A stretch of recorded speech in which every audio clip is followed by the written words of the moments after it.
Le go a été donné par le gouverneur de l'Ituri à l'esplanade du gouvernorat. Le commandant suprême des forces armées Félix Antoine Tshisekedi Tshilombo ne ménage ainsi aucun effort pour la montée effective en puissance de FARDC qui passe impérativement par l'amélioration des conditions de vie des hommes en uniforme. Pour y arriver, un contrôle physique et biométrique des militaires actifs doit se faire sans complaisance dans les 3 zones de défense. En Ituri, à la 32e région militaire, c'est le gouverneur militaire et commandant des opérations militaires, le lieutenant-général Boyanka Chamadjouni, qui a été premier à se faire contrôler.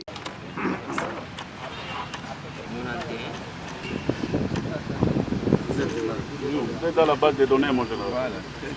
Il faut que vous étiez en mission ici, oui. J'ai déjà envoyé votre... Le document est quoi? On continue avec votre nomination.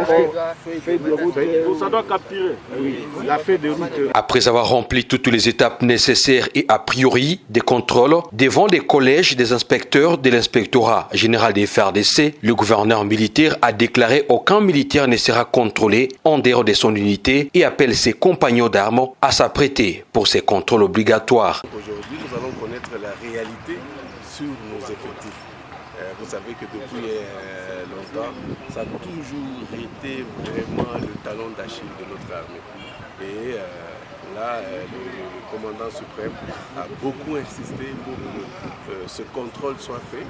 Nous allons déployer, n'est-ce pas, tous les officiers que vous voyez ici sur le terrain. Ils vont aller partout.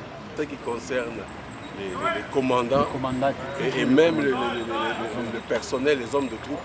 Chacun devra être contrôlé dans son unité. Il n'y aura pas question que quelqu'un dise que non, voilà, je suis détaché ici. Non, non, non, non. Vous allez dans votre unité, on vous contrôle. Comme ça, on peut voir la vérité, la réalité avoir la réalité sur les effectifs.